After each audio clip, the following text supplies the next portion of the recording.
ಕರ್ತನಲ್ಲಿ ಪ್ರಿಯವಾದವರೇ, ಅದ್ಭುತ ಸ್ವರೂಪನು ಆಲೋಚನಾ ಕರ್ತನೂ ಆಗಿರುವ ಯೇಸು ಕ್ರಿಸ್ತನ ಉನ್ನತವಾದ ನಾಮದಲ್ಲಿ ನಿಮ್ಮೆಲ್ಲರನ್ನು ವಂದಿಸುತ್ತೇನೆ. ಈ ದಿನದ ದೇವರ ವಾಕ್ಯದ ಭಾಗ ಕೀರ್ತನೆಗಳು 18:32 ವಚನ. ನನಗೆ ಶೌರ್ಯವೆಂಬ ನಡುಕಟ್ಟನ್ನು ಬಿಗಿಯುವವನು, ನನ್ನ ಮಾರ್ಗವನ್ನು ಸರಾಗ ಮಾಡುವವನು ಆತನೇ. ಪ್ರಿಯವಾದವರೇ, ದಾವೀದನು ತನ್ನ ಜೀವನದಲ್ಲಿ ಕರ್ತನ ನಾಮದಿಂದ ಉಂಟಾಗುವ ಅಪಾರವಾದ ಬಲವನ್ನು ತನ್ನ ಅನುಭವದಲ್ಲಿ ತೋರಿಸಿಕೊಟ್ಟನು. ಹೇಗೆಂದರೆ, ದಾವೀದನು ಫಿಲಿಸ್ಟಿಯನಾದ ಗೊಲಿಯಾತನ ಕಡೆಗೆ ಹೋಗುವಾಗ, ನೀನು ಕತ್ತಿ, ಈಟಿ, ಗುರಾಣಿಗಳೊಂದಿಗೆ ನನ್ನ ಬಳಿಗೆ ಬರುತ್ತಿ, ಆದರೆ ನಾನು ನೀನು ನಿಂದಿಸಿದ ಇಸ್ರಾಯೇಲರ ಸೈನ್ಯಗಳ ದೇವರಾದ ಸೇನೆಗಳ ಒಡೆಯನಾದ ಕರ್ತನ ನಾಮದಲ್ಲಿ ನಿನ್ನ ಬಳಿಗೆ ಬರುತ್ತೇನೆ ಎಂದು ಹೇಳಿ ಧೈರ್ಯವಾಗಿ ಶತ್ರುವಾಗಿರುವಂಥ ಗೊಲಿಯಾತನನ್ನು ಎದುರಿಸಲು ಹೋದನು. ದಾವೀದನು ತನ್ನ ಸ್ವಂತ ಬಲದಲ್ಲಿಯಾಗಲಿ, ಆಯುಧಗಳ ಬಲವನ್ನಾಗಲಿ ಅಥವಾ ಶಾರೀರಿಕ ತರಬೇತಿಯಿಂದ ಬಂದ ಬಲವನ್ನಾಗಲಿ ಆತುಕೊಳ್ಳಲಿಲ್ಲ. ಕರ್ತನು ನನ್ನ ಬಲವು, ನನ್ನ ಗುರಾಣಿಯೂ ಆಗಿದ್ದಾನೆ. ನನ್ನ ಹೃದಯವು ಆತನಲ್ಲಿ ನಂಬಿಕೆ ಇಟ್ಟಿತು. ನನಗೆ ಸಹಾಯ ಸಿಕ್ಕಿದ್ದು ಆತನಿಂದಲೇ ಎಂದು ದೇವರನ್ನು ಆತನು ಘೋಷಿಸಿದನು. ದಾವೀದನು ಕರ್ತನನ್ನು, ಆತನ ನಾಮವನ್ನು ಯಾವಾಗಲೂ ತನ್ನ ಮುಂದೆ ಇಟ್ಟುಕೊಂಡಿದ್ದರಿಂದ ಕರ್ತನೇ ದಾವೀದನಿಗೆ ಬಲವಾಗಿದ್ದನು. ಯುದ್ಧಕ್ಕಾಗಿ ನಿಲ್ಲುವಾಗ, ಕರ್ತನೇ ನಿಮ್ಮ ಬಲದಲ್ಲೇ ಮೇಲೆ ಬನ್ನಿ ಎಂದು ಕರ್ತನನ್ನು ಕರೆದನು. ದೇವ ಮಕ್ಕಳೇ, ಬಲವು ಎಲ್ಲಿಂದ ಬರುತ್ತದೆ?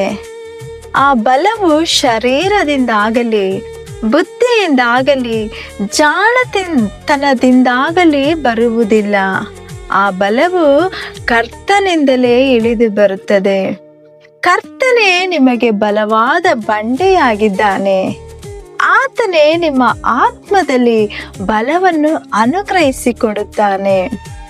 ಆ ಕಾಲದಲ್ಲಿದ್ದ ರಾಜರೆಲ್ಲರೂ ಕುದುರೆಗಳ ಬಲದಲ್ಲಿ, ರಥಗಳ ಬಲದಲ್ಲಿ, ಯುದ್ಧ ಸಾಮಗ್ರಿಗಳ ಬಲದಲ್ಲಿ ನಂಬಿಕೆ ಇಟ್ಟಿದ್ದರು. ಶೂರರಾದ ವೀರರನ್ನು ಆಯ್ದುಕೊಂಡು ಯುದ್ಧಕ್ಕೆ ತರಬೇತಿ ನೀಡುತ್ತಿದ್ದರು. ಅವರು ತಮ್ಮ ಶಾರೀರಿಕ ಬಲವನ್ನೇ ಹಾತುಕೊಂಡಿದ್ದರಿಂದ ಸೋತು ಹೋದರು. ಆದರೆ ದಾವೀದನು ಕರ್ತನನ್ನೇ ತನ್ನ ಬಲವನ್ನಾಗಿ ಮಾಡಿಕೊಂಡಿದ್ದರಿಂದ ಜಯದ ಮೇಲೆ ಜಯವನ್ನು ಹೊಂದಿದನು. ನಿನ್ನಲ್ಲಿ ಬಲವನ್ನು ಕಂಡುಕೊಳ್ಳುವ ಮನುಷ್ಯನು ತನ್ನ ಹೃದಯದಲ್ಲಿ ನೆಟ್ಟಗಾದ ಮಾರ್ಗಗಳನ್ನು ಇಟ್ಟುಕೊಂಡಿರುವವನು ಧನ್ಯನು ಎಂದು ಹೇಳಲಾಗುತ್ತದೆ. ಹಾಗಾಗಿ ದಾವೀದನಂತೆ ನಾವು ಕೂಡ ಕರ್ತನೇ ನನ್ನ ಬಲವು, ನನ್ನ ಗುರಾಣಿಯು ಎಂಬುದಾಗಿ ಆತನ ಮೇಲೆ ನಾವು ನಂಬಿಕೆ ಇಟ್ಟು ನಡೆಯೋಣ. ಆಗ ನಮ್ಮ ಎಲ್ಲ ಕಾರ್ಯಗಳಲ್ಲಿಯೂ, ನಮ್ಮ ಎಲ್ಲ ಮಾರ್ಗಗಳಲ್ಲಿಯೂ ದೇವರು ನಮಗೆ ಜಯವನ್ನು ಕೊಟ್ಟು ನಡೆಸುವಾತನು. ನಮ್ಮ ಎಲ್ಲ ಮಾರ್ಗಗಳನ್ನು ಆತನೇ ಸರಾಗ ಮಾಡುವಾತನು. ಹಾಗಾಗಿ ಆತನ ಮೇಲೆ ದಾವೀದನಂತೆ ನಾವು ಎಲ್ಲ ಸಂದರ್ಭಗಳಲ್ಲಿಯೂ, ಸಮಯಗಳಲ್ಲಿಯೂ ದೇವರ ಮೇಲೆ ಆತುಕೊಳ್ಳೋಣ.